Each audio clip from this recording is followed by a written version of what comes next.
I'm not ashamed to own my Lord, nor to defend his cause.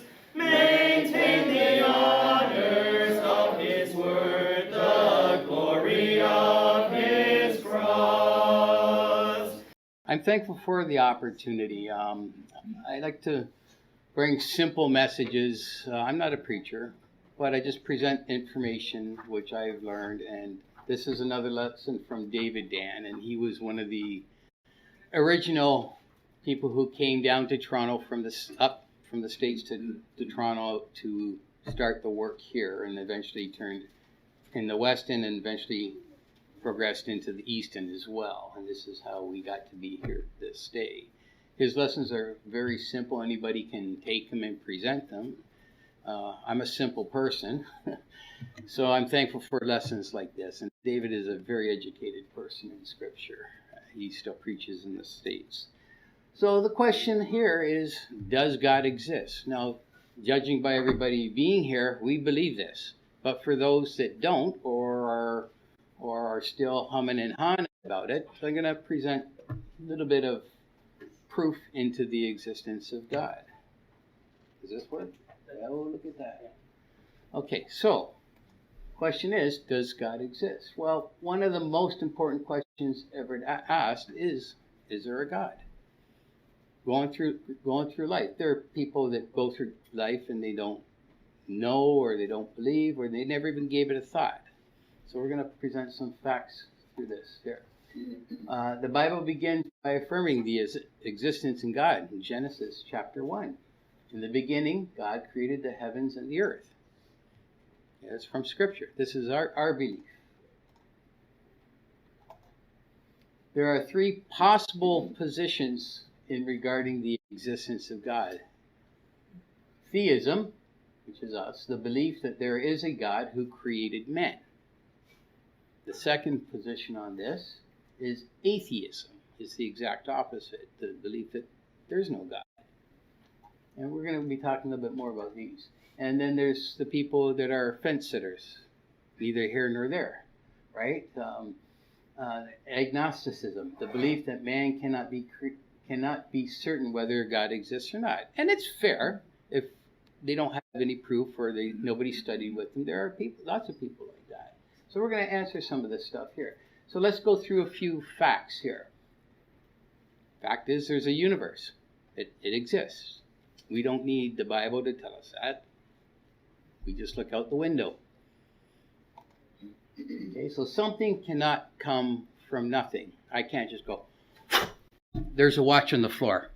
No, it doesn't happen. Magicians, it's all smoke and mirrors and hand palming and that. They can't pull a nickel out of somebody's ear. Would be nice. We'd all have bigger bank accounts, but something cannot come from nothing. Something must have always existed.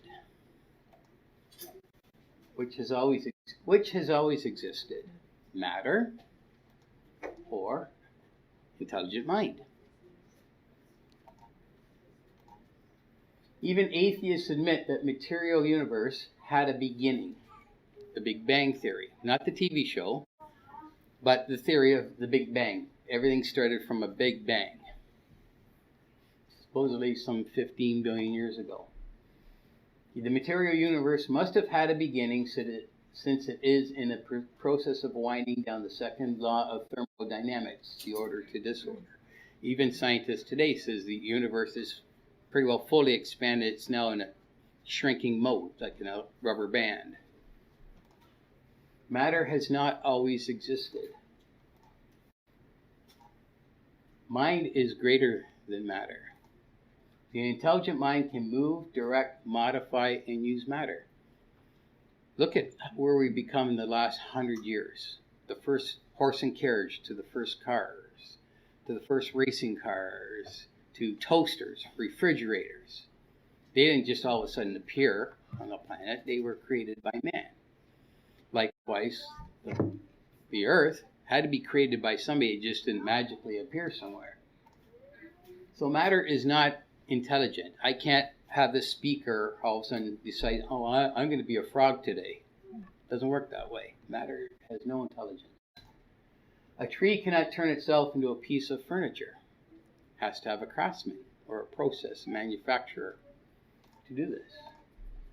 Fact number 2, the universe shows signs of intelligent design. This is a very interesting point. And this is just simple information. Is the design of the universe the result of blind chance or luck? What would happen if the sun was in the wrong place, or the moon was in the wrong place, if it was blind chance? Let's have a deeper look into this. Or is the design of the universe the result of divine planning and creation of God? The universe itself displays purpose, design, and control. Everything moves in an orderly fashion. It's repeatable, continues on. All the stars and planets operate on precise mathematical principles which allow man to measure time, days, months, seasons, and years. We have been measuring time for the longest time. Okay, this is kind of hard to read, but so where there is a plan, the rotation of the Earth on its axis, for instance, is 1,000 miles per hour at the equator. If it were 100 instead, the nights and the days would be 10 times as long. So if we were turning at 1/10 the speed, everything would be longer days. That means we'd have to probably work 24 hours a day. I definitely don't want that. But anyways, let's see here. Yeah, the result of which we'd be burning up all the vegetation all day long and freezing of each surviving sprout each long night. Everything would be extra long. If you sit out in the sun for 10 hours at the beach, you're going to come back with a little bit of sunburn. Imagine that being 100 hours. You're going to be a roasted chicken at that point. Okay, so the sun is the source of light, has a surface temperature of 12,000 degrees Fahrenheit. The Earth is far enough away for the right warmth, not too much and not too little. It's at the right place. If the sun gives less radiation, the result would freeze us all, and if it were more, it would roast us all. So that sun has to be at that right temperature. If it was at let's say 13,000 degrees, that would be pretty hot. I mean, we've had 100-degree weather, and we all know what that is. So if the sun was even hotter, we're going to get more hotter. If it was colder, most people don't like 20 below. Well, it would be a lot colder than that for us. The slant of the Earth is at an angle of 23 degrees, which gives seasons. And if not so tilted, the movement of the vapors of the sea would turn continents into ice. If the moon was set at less distance from the Earth, tides would submerge all continents twice daily, and the mountains would erode away. If the crust of the Earth were 10 feet thicker, there would be no oxygen, and all life would die. And if the ocean were a few feet deeper, no life could exist. These are facts that was presented. The human body shows signs of design and purpose. Was a human body carefully designed? In the Bible, Psalms 139 verse 14 says, "I'll praise you, for I am faithfully and wonderfully made. Marvelous are your works, and that my soul knows very well." The Bible confirms that we were wonderfully made. The human eye is more complex and efficient than any telescope or camera. I know we got all these 4K definition and all that stuff, but our eyes are even more complex than that. What about our heart and circulatory system? It's more complex and efficient than any man-made plumbing system or pumping system. What about our brain? The human brain and nervous system are more complex and efficient than any man-made communications network or computer. Man has not been able to create a brain electronically yet. They're trying, all this AI and stuff. But our brains are so complicated. People have lost half a brain either to surgery or accident, and yet some of them have been able to gain some considerable amount of functionality in their life. How many people can chop their computer in half and have it still work? We are very complicated and well made. Any of these things the result of blind random chance? I think we all know the answer to that. Who built the house? For every house is built by someone, but he who built all things is God. Hebrews 3 verse 4. There are also laws of the universe. If there's also laws of the universe, then there must be a lawgiver. Otherwise, there wouldn't be laws. If the universe operates on mathematical principles, there must be a mathematician. If there's evidence of design and engineering skill, then there must be an engineer. How did the railroads get built? Engineers built them. How did bridges get built? They were all designed ahead of time and planned. It is logical to believe that a house, automobile, television set, watch, etc. Is it logical that these were formed by random chance? If we throw a box of random pieces on the floor, you're going to magically pull out a watch or a car or a microwave? It's not random. Isaac Newton's model of the solar system, did that create itself? Which makes more sense, intelligent design or random blind chance? So let's go back to the question, does God exist? Fact number 3, human processing, a unique nature. Is the unique nature of man the result of random process of evolution? Or is the unique nature of man the result of divine planning and creation of God? Is evolution the answer? Let's look at this. Evolution is an unproven theory or hypothesis. There's no proof. So what is a theory? A theory is an explanation based on thought or speculation. What is a hypothesis? It's an assumption or proposed explanation used as a basis of future reasoning, an educated guess. That's all it is. Evolution is not a proven fact of science. It is only an assumption without proof. We're going to look into this a little bit more. Evolution is not scientific. It cannot be observed. It cannot be tested. It cannot be repeated. Scientists do admit that evolution cannot be proven. It has not been proven to this day, based on those 3 points in number 2. What do some scientists say about evolution? From Matthew Denton, Evolution Theory in Crisis, his book. Throughout the past century, there has always excited a significant minority of the first-rate biologists who have never been able to bring themselves to accept the validity of Darwinian claims. In fact, the number of biologists who have expressed some degree of disillusionment is practically endless. Theory of evolution, Louis Agassiz. Theory of evolution is a scientific mistake. John Ambrose Fleming. Evolution is a baseless and quite incredible. So these are other people. The Darwin theory of descent has not a single fact to confirm it in the realm of nature. It is not the result of scientific research, but purely the product of imagination. This is Dr. Albert Fleischmann. He's a zoologist at the University of Erlangen, Germany. My attempts to demonstrate evolution by an experiment carried on for more than 40 years have completely failed. At least I should hardly be accused of having started from any preconceived anti-evolutionary standpoint. This is from Niles Newberg. He tried it for 40 years. Couldn't even get a hint of evolution. The absence of fossil evidence for intermediary stages has been a persistent and nagging problem for evolution. Dr. Stephen Jay Gould.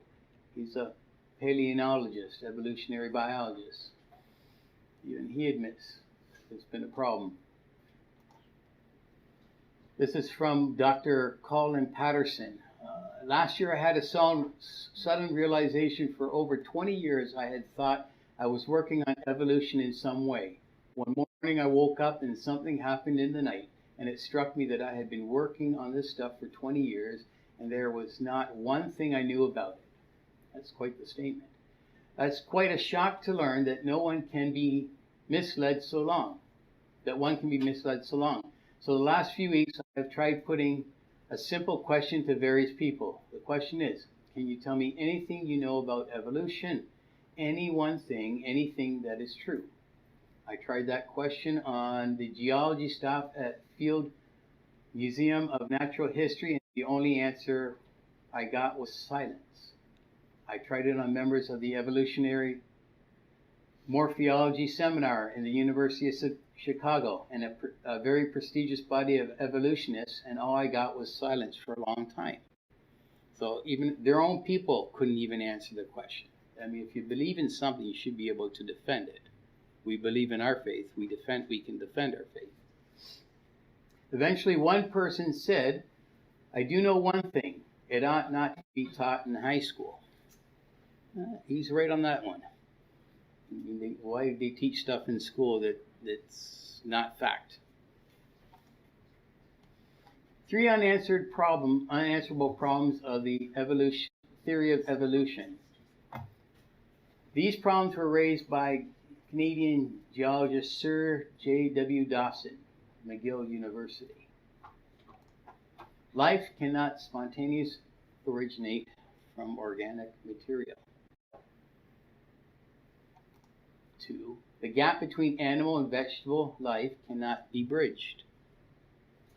So if we came from a primordial soup, as these evolutionists think, right? Well, how did the vegetables come one way and man came the other way? Point number 3. One kind of plant or animal has never transformed itself into a kind of plant or animal. I've never seen a carrot turn into a dog. I've seen rabbits eat carrots, but that's about it. So, what about this famous picture here? Pictures of the prehistoric ape men in the textbooks.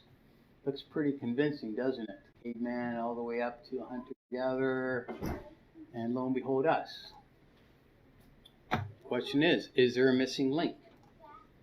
Let's look at the Heidelberg man discovered in 1907. Looks pretty convincing picture, but they came to this picture based on a jawbone. Now, how in the world did they do that? How did they know he's going to have a big nose and a big forehead, big shoulders, and look like an ape, based on a jawbone? You got to have quite the imagination for this. What about the Nebraska man, discovered in 1922? Well, that was from a pig's tooth. They didn't even get the species right, let alone a whole picture to make it look like a man. What about the Java man, discovered in 1892? This is all that they had to go on. A cranial cap, a thigh bone, and a few teeth. May not even be from the same creature, but yet they came out with this half-ape kind of looking man with a nice haircut. How can you possibly get a picture like that based on these few things? Maybe a 5-year-old would be better at trying something like that, but you can't. Oh, the Piltdown man, discovered in 1912. What about him? The greatest find of the 20th century, proven to be a hoax in 1954. What about Lucy, the famous Lucy? We used to joke when I presented this over at the Weston, because John and Michelle's miracle baby, Lucy, was her name. Well, what about this? Well, this is a very interesting one here. This is what they actually found. That's it. Now, how would they know if it was a female or if it was hairy arms, hairy legs, monkey looking? How would they know based on this? Right? Lucy's skull is so incomplete that most of it is imagination made of plaster of Paris. Most of these things are just people's imagination based on little things. How can you make a conclusion of something if you don't have all the facts or all the pieces? If you have 1,000-piece puzzle and you're missing 500 to 700 pieces, do you actually know what the picture of the puzzle is going to look like? Best to have most of the pieces, if anything. Oh, this is a good one here. I don't know if I can quite pronounce it. The Archaeoraptor,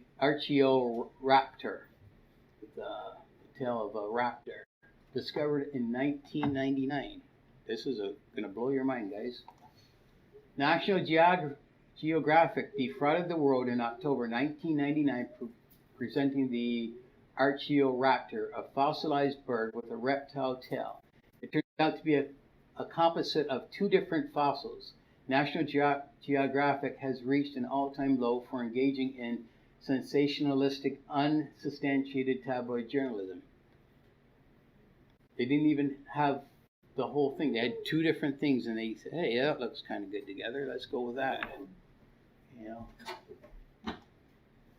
missing link or missing chain. Maybe there's a missing chain somewhere. Missing link. Let's have a look here. Evolutionists would like us to believe there is just one little missing link in the chain of evidence supporting their theory. It's kind of a weak link, if anything. But it really is that there is no chain of evidence in the first place. There's nothing.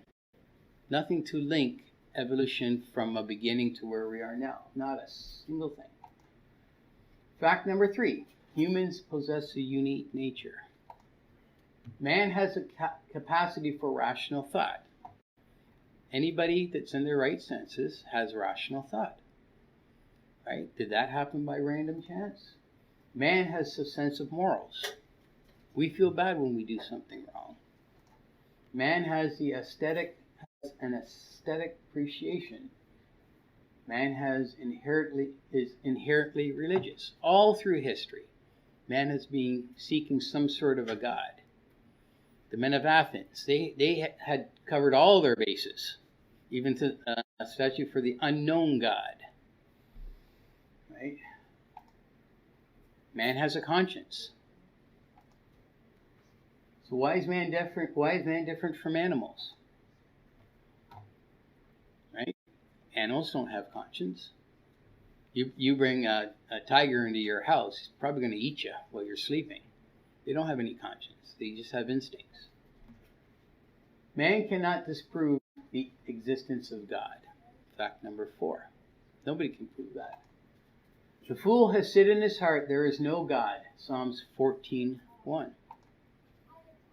Why is this a foolish thing to say? Well, 1. The one who says it brings himself down to the level of animals. Number 2, the one who says it is closes his mind to all existence of God. Let's look at Romans chapter 1, verse 20.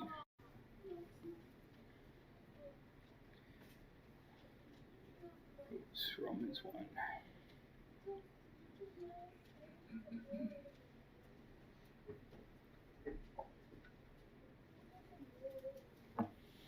It says, for his invisible attributes, namely his internal power and divine nature, has been clearly perceived, even since the creation of the world and the things that have been made.